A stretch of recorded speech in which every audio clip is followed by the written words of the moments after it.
Friends अस्सलाम वालेकुम। Friends, इस लेक्चर में मैं आपको एडजेक्टिव और टाइप्स ऑफ एडजेक्टिव के बारे में तफसील से बताऊंगा। मेरे साथ जुड़े रहिएगा। लेक्चर शुरू करने से पहले मैं आपको रिक्वेस्ट करूंगा कि काइंडली मेरे चैनल को सब्सक्राइब कीजिएगा और बेल के आइकन को प्रेस कीजिएगा ताकि मेरी आने वाली वीडियोज़ आप तक बर वक्त पहुँच सकें। आइए शुरू करते हैं। सबसे पहले डिफिनीशन। एडजेक्टिव की डिफिनीशन इंग्लिश में कुछ यूं है, an adjective is a word that qualifies a noun और अ प्रोनाउन। मकसद यह है कि कोई भी ऐसा लफ्ज़ जो किसी भी नाउन या प्रोनाउन के मानी की वजाहत करे या किसी नाउन या प्रोनाउन के मानी में इजाफा करे, उससे अंग्रेजी ज़ुबान में एडजेक्टिव कहा जाता है। उर्दू में फ्रेंड्स, उर्दू में एडजेक्टिव की मानी है इसमें सिफत, यानी कि कोई भी ऐसा लफ्ज़ जो किसी भी नाउन या प्रोनाउन का कोई वसफ बयान करे, उससे अंग्रेजी ज़ुबान में एडजेक्टिव कहा जाता है। अभी वसफ से क्या मुराद है?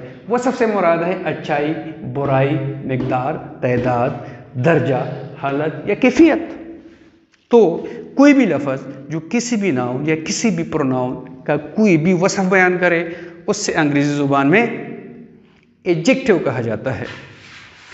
टाइप्स। एडजेक्टिव की टोटल 7 टाइप्स हैं। एक एक करके मैं आपको तफसील से और एग्जाम्पल से बताऊंगा, इंशाल्लाह आपको समझ आ जाएगी। सबसे पहले एडजेक्टिव्स ऑफ क्वालिटी।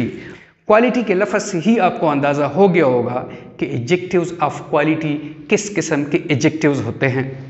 कोई भी एडजेक्टिव जो किसी भी नाउन की अच्छाई या बुराई या हालत या कैफियत बयान करे, उससे एडजेक्टिव ऑफ क्वालिटी कहा जाता है। For example, rich, hurt, dirty, young. Number 2, adjective of quantity, मकदार। ये किसी भी नाउन या प्रोनाउन के मकदार को जाहिर करने के लिए इस्तेमाल होते हैं, जैसे कि little, enough, whole, half, etcetera etcetera. इधर एक पॉइंट जहन में रखिएगा कि न्यूमरल एडजेक्टिव्स और एडजेक्टिव ऑफ क्वांटिटी को आपस में कंफ्यूज मत कीजिएगा। न्यूमरल एडजेक्टिव्स किसी नाउन या प्रोनाउन की तादाद जाहिर करने के लिए इस्तेमाल होते हैं और एडजेक्टिव्स ऑफ क्वांटिटी किसी नाउन या प्रोनाउन के मकदार को जाहिर करने के लिए इस्तेमाल होते हैं। Number 3, demonstrative adjectives. कोई भी एडजेक्टिव जो किसी भी शख्स, जगह या चीज़, खा वो वाहिद हो या जमा हो, की तरफ इशारे करने के लिए इस्तेमाल हो, उससे डेमोंस्ट्रेटिव एडजेक्टिव कहा जाता है। डेमोंस्ट्रेटिव एडजेक्टिव सिर्फ और सिर्फ 4 हैं। कौन कौन सी हैं? दिस, दैट, दीज और दोज। ये भी ध्यान में रखिए कि दिस, दैट, दीज और दोज डेमोंस्ट्रेटिव प्रोनाउंस भी हैं और ये डेमोंस्ट्रेटिव एडजेक्टिव्स भी हैं, but there is a difference. अगर दिस, दैट, दीज और दोज के बाद कोई नाउन आ जाए तो then these are demonstrative adjectives. अगर कोई नाउन न आए then these are demonstrative pronouns. For example, this book is mine. Here in this sentence, after this there is a noun book. So this word, this qualifies this noun book, therefore it is demonstrative adjective. अगर ये book मैं हटा दूं, this is mine, then this word, this is demonstrative pronoun. Likewise अगर that के बाद भी कोई नाउन आ जाए तो then it will be a demonstrative adjective. अगर कोई नाउन ना आ जाए then it will be a demonstrative pronoun. और सेम केस दीज और दोज का भी है। अगर इनके बाद कोई नाउन आ जाए तो then they will be called demonstrative adjectives, otherwise they will be called demonstrative pronouns. अभी आते हैं 4th नंबर की तरफ, इंटरोगेटिव एडजेक्टिव्स। ऐसे एडजेक्टिव्स जो कि सवाल पूछने के लिए इस्तेमाल किए जाते हैं, उन्हें इंटरोगेटिव एडजेक्टिव्स कहा जाता है। ये तादाद में टोटल 3 हैं। कौन कौन सी हैं? which, whose, our, what. For example, which pen is yours? Here this word which qualifies this noun pen, therefore it is an adjective. और ये सवाल पूछने के लिए भी इस्तेमाल हुआ है, तो therefore it is interrogative adjective. और ये सेंटेंस भी देख ले, whose son is he.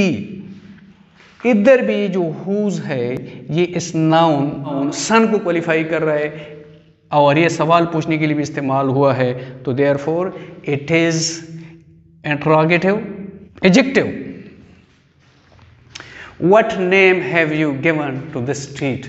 इधर ये जो what है ये इस नाउन नेम को क्वालिफाई कर रहा है, इसलिए ये भी इंटरोगेटिव एडजेक्टिव है क्योंकि ये सवाल पूछने के लिए भी इस्तेमाल हुआ है।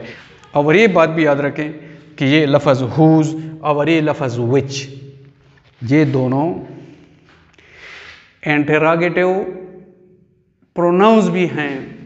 वो किस सूरत में? इस सूरत में कि अगर इस वर्ड which और इस वर्ड whose के बाद कोई नाउन इस्तेमाल न किया जाए तो then they will be interrogative pronounce.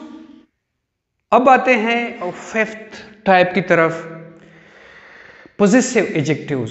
my, our, thy, your, his, her, its and their, ये सारे possessive pronouns भी हैं और possessive adjectives भी हैं।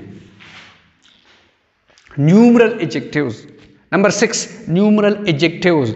इस लफ्ज़ numeral से ही जाहिर है कि ये तादाद के लिए इस्तेमाल होते हैं, मगर याद रखें कि ये तरतीब में दर्जे के लिए भी इस्तेमाल होते हैं।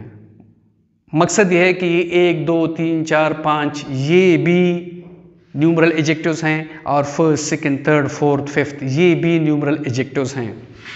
और इसमें एक बात और भी याद रखें कि न्यूमरल एडजेक्टिव्स डिफिनिट भी हो सकते हैं और न्यूमरल एडजेक्टिव्स इनडिफिनिट भी हो सकते हैं। डिफिनिट मीन्स जब एग्जैक्ट तादाद या तरतीब में एग्जैक्ट दर्जा बताया जाए, जिस तरह 1, 2, 3, 4 या फर्स्ट, सेकंड, थर्ड, तो then they will be called definite numeral adjectives. अगर एग्जैक्ट तादाद न बताई जाए, जिस तरह सम, ऑल, मिनी, फ्यू, इनमें भी तादाद का जिक्र है मगर एग्जैक्ट तादाद का जिक्र नहीं है, तो then they will be called indefinite numeral adjectives. आखिर में है प्रॉपर एडजेक्टिव्स।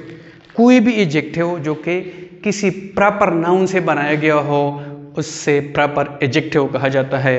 जैसे कि चाइना से चाइनीज, अमेरिका से अमेरिकन, कुरान से कुरानिक, पाकिस्तान से Pakistani, etcetera etcetera. Friends, I hope कि आपको लेक्चर की समझ आई होगी, एडजेक्टिव और टाइप्स ऑफ एडजेक्टिव की समझ आई होगी।